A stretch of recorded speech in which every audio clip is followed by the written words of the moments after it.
pull the investment from Xiuxian.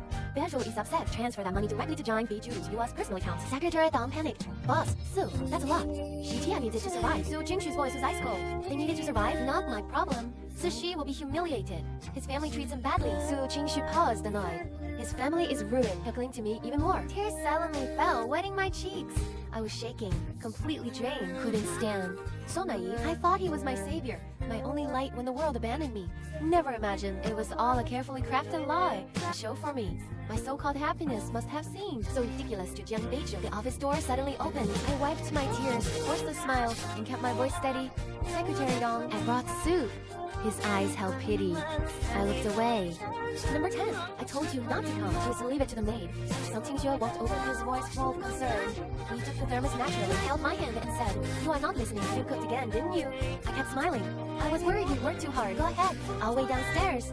I fled. I ran so hard. Go ahead. I'll wait downstairs. I fled halfway. I turned back and hid by the wall. I heard Su Qingxi's cold voice from the office. Throw it away as usual. My throat tightened. So all my carefully made food ended up in the trash. I looked at the small cuts on my hands. How pathetic! Su Qingxia didn't keep me waiting long. He came down, gently took my hand, and showed up the empty lunchbox like a trophy, all gone. Thanks, number 10. Having a husband is the best. I am the happiest woman alive. But don't cook anymore. Look at your hands. It breaks my heart. His tenderness felt so real.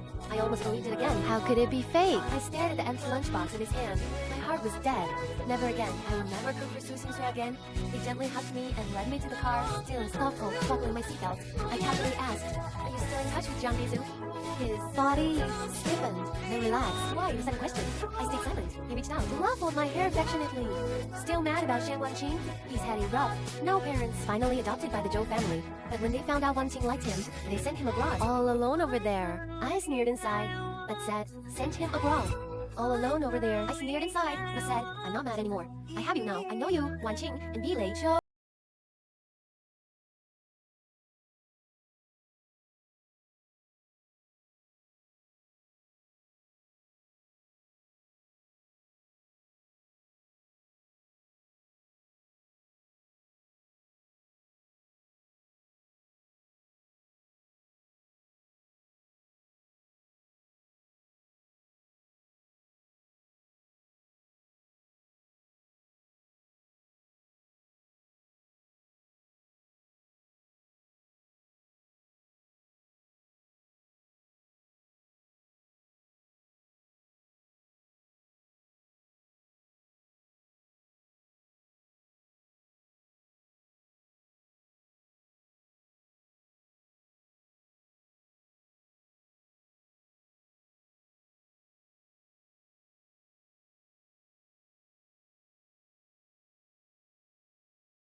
I don't care how. Get the phones back now. Transfer it immediately. I closed my eyes in pain. When I opened them, there was only coldness. I have no money. I hung up. Not long after, Su Qingxia called. I couldn't ugly him anymore.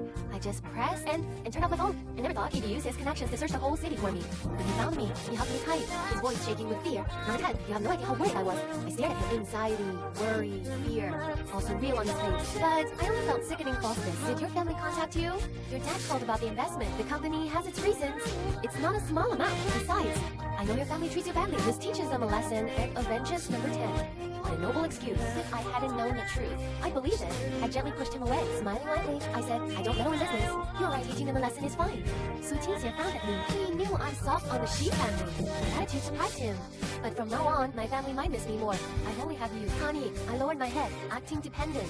Xiuxian immediately smiled. He held my face and kissed my forehead. Don't worry, I am here. He kissed my forehead. Don't worry, I'm here. Everything I have is number 10. I lowered my head with a mocking smile. In the following days, the Xi family came to me one by one, crying, cursing, making scenes. In the past, I have softened and given them money. But this time, the third line on the letter was burned into my mind.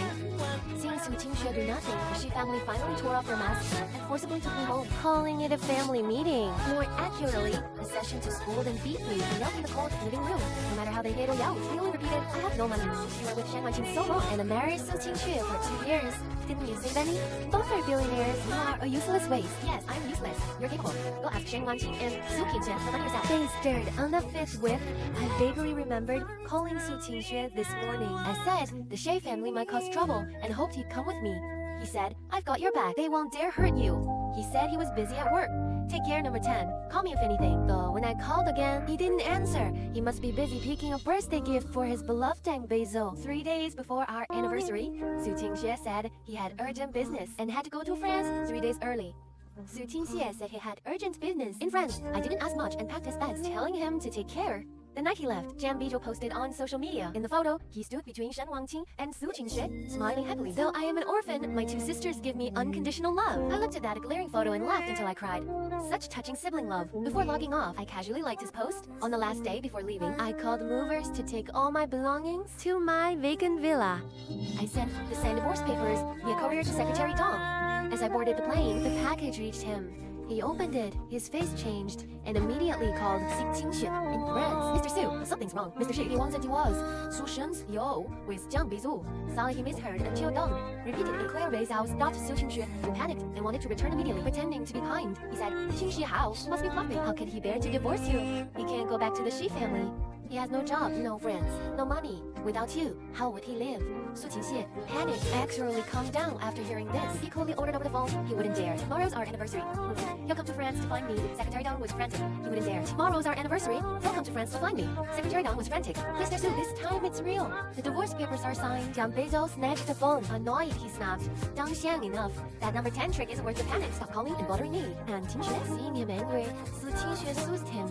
Don't be mad. Let's just keep playing.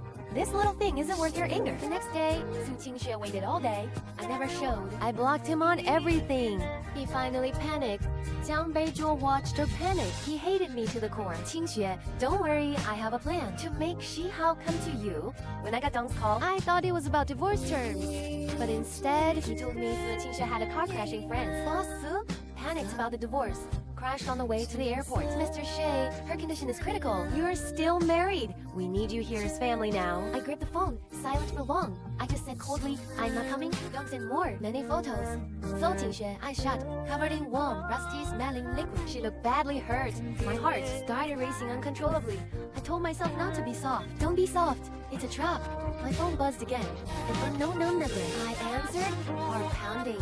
A doctor from a French hospital. In broken Chinese, he told me Su Qingxue was in critical danger. Needed family now. I panicked. I opened my phone to book a flight to France. Seeing France on the screen, the bloody warning on the letter flashed in my mind. Don't go to France. I slammed the phone down, gasping, trying to calm myself. Su Qingxue's life or death is none of my business. That night, I dreamed of her, covered in blood, holding my hand, asking if our 2 years meant nothing. Shi Hao, I'm dying. I woke up in a cold sweat. It was 3 a.m. My phone was full of messages from Dong. Each one facing everything Su Qingxue had done for me. I knew it might all be fake and asked for me. But I can't deny, in those 2 years, I felt your love and care. That warmth I never got from my family or from Xianhuan King. Someone starved for love, even a little fake warmth. Go soft. Maybe, for a few moments, she truly loved me. In the dark, I struggled for a long time. Finally, I sighed. I'll repay her for saving me at the wedding. Just that one favor. One last time. I sat up in bed. I booked the earliest flight to France. That last moment of weakness almost cost me my life. At the airport, Shenzhen Wanqing picked me up. She was close with Su Qingxue. Close? I didn't think twice. Not until she took me to a remote estate. I stopped at the door. This isn't a hospital. Patient wanting lit a cigarette. Smoke glared her mocking face. What? Worried about xiuxian? I frowned at her. No answer. He sneered, eyes full of gloom. Didn't you used to love me? Like a stubborn plaster? Impossible.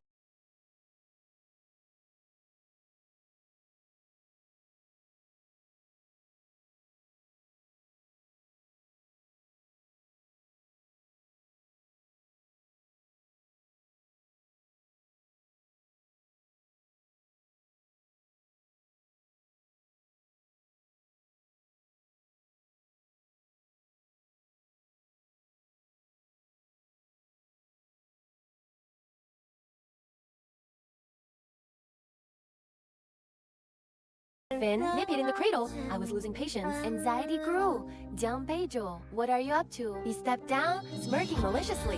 Xiuxian never had a car accident. I made him lie. He thought you'd come back. Then he grabbed my neck, grinning eerily. I'll show him you don't care. You did come to France, but to have fun with Wanqing. What would Xianxia think then? Rather, I finally realized I'd fallen into Jiang Beizhou's trap again. Struggled wildly. I grabbed her hair. Jiang Beizhou yelled, but I fought. I was winning until Wanqing came out and kicked me down from behind. I lay there, beaten, listening to Jiang Beizhou like a Wanqing couldn't stand it being wronged. She didn't hold back. After a brutal beating, I was locked in a cold, damp basement, chained by neck and limbs. Every day I survived on scraps Jiang Beizhou threw me. He loved watching me eat off the floor like a dog, laughing hysterically. He forced me to kneel and kowtow over and over, while saying, "Sir, I am Rome. I am a lowly worm." In those dark days, I kept hoping Xianxia would come. Every day, I pinned my hopes on Xianxia. He'll save me, he has to. I repeated it endlessly. I did see Xianxia soon. Not as I'd hoped, they drugged me. A strange heat burned inside. Wanqing sat coldly on the bed, like a queen waiting for me to beg. The fire grew, consuming my last shred of reason. With all my strength, I smashed a ceramic vase. I grabbed a sharp shard and slashed my wrist. Blood gushed out. Pain cleared my mind for a second. Wanqing, you disgust me. I'd rather die than touch you. She was furious. She threw me on the bed, tearing up my clothes. I was too weak. And the drug fogged my mind. The shard was knocked away. I bit my lip, banged my head for brief clarity. When her cold skin touched mine, the bedroom door was kicked open. Xiuxian stood, eyes blazing with rage. With my last drink, I pushed Wanqing off and crawled naked toward him. Blood streaming from my arm and lips must have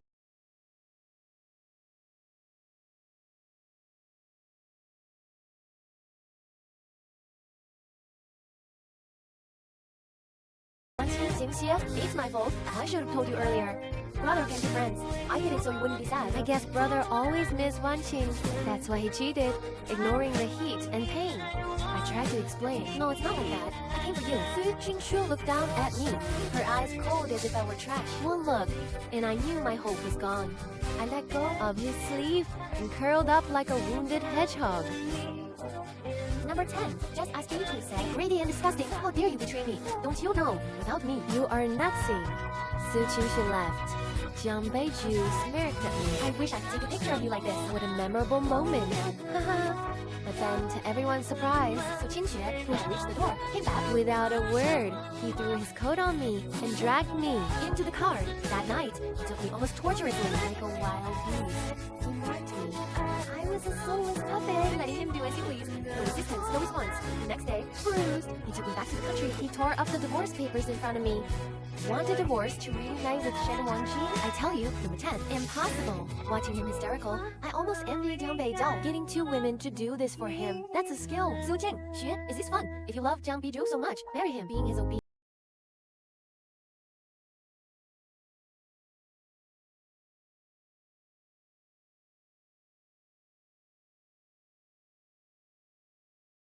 No one can't live without someone. I thought he must be crazy. He loves Jiang Beizhou madly. Yet, when Jiang Beizhou called crying, asking him to divorce me, he refused without hesitation. Jiang Beizhou went crazy on the phone, asking, have you really fallen for him? He swore it was impossible, yet spent a fortune to appease that spoiled brat. He took away all my communication devices, locking me in this villa like a caged bird. After I cut myself with a broken glass, trying to end it, all dangerous tools were removed. I broke down again and again, begging him to let me go. You betrayed me, so you must atone with the rest of your life. He looked at me, his eyes full of obsessive madness. I saw his stubbornness. How ironic. A betrayer hates being betrayed. From that day, I never mentioned divorce again. Never mentioned divorce. Never said I'd leave. I cared for him tenderly like before, doing everything a husband should. Even more attentive, more thoughtful, like a perfect, loving husband. A month later, Jiang Beizhou returned, asking Zhu Tingxuan to pick him up at the airport. After much thought, he finally returned my phone. Wait for me at home. Call me if anything. He kissed my forehead before leaving. I nodded obediently. As the door closed, my gentle smile vanished. I knew my chance had finally come. I made 2 calls. First, a locksmith to open xiuxian's safe box at a bedroom with the actual lock. My heart trembled as I dialed the second call. 5 million for a kidnapping plus, hey, I need 2 top bodyguards. Name your price. Xiuxian, without Xiu, I want to survive. I'll thrive like never before. Deal! In the abandoned warehouse, I pulled off the black cloth from Jiang Beizhou's face. Number 10, what are you doing? He stared in terror. I didn't waste words. I slapped him hard. How dare you? 晚清的清血 won't let you off. Too noisy. I kicked him down. I grabbed the cloth, butted it up, and stuffed it in his mouth. He growled at me, eyes full of venom. When I pulled out a knife, his eyes. His venom turned to fear instantly. Jiang Beizhou, I've never wronged you since we met. Because of xuanhuan, I treated you like a little brother. I casually slashed his arm. He shook in pain, tears flowing. Scared? Back in that French basement, I felt just like you. Another slash. See his tears. I kindly removed the cloth. Number 10. I won't let you go. He kept bluffing. My knife was ruthless, but avoided vitals. He collapsed, begging for mercy. Jiang Beizhou, begging needs sincerity. In French, how did you beg? He couldn't move from pain. Just as I raised the knife again, my phone buzzed. I showed him a screen. Look, your xiuxian. His eyes widened. Fear turned to grievance and hope. I hit speaker. She howled, where are you? On the other end was Zhu Tingxian's anxious voice. I raised an eyebrow, stepping on his hand, reaching for a knife. A piercing scream echoed through the phone. What's wrong? She howled, talk to me. Her panic seemed real. I smiled at the unconscious Jiang. I sometimes look at him, passed out. Zhu Tingjie, I really admire you sometimes. You fake love so well. I almost think you're schizophrenic. I'm fine, but your precious brother Jiang is in a bit of trouble. Bring Xuanhuan back from the rock. Your darling needs saving. They came fast as they entered. Before they could speak, my bodyguards knocked them down. I reminded softly, go easy, and I won't pay. They worked harder. Lay on the ground, staring at me. When it was enough, I called stop. I walked to xuanhuan and kicked him hard in the groin to rive the enemy. Number 10, I'll kill you, he hissed. I laughed heartily. Too late for that now. Friends, you failed to kill me. I swore you'd taste the same. I kicked him a few more times. Looks like he's done for life. I turned to Xiuxian crouching. I've tortured Jiang like this. Do you want to kill me too? Her expression was complex. She whispered, I won't let you leave me. I laughed, almost crying. So protective. Are you saying you love me? She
down at the letter, realizing it wasn't finished. I wrote more, and don't go to frog. I took my savings and left the family. Left xiuxian.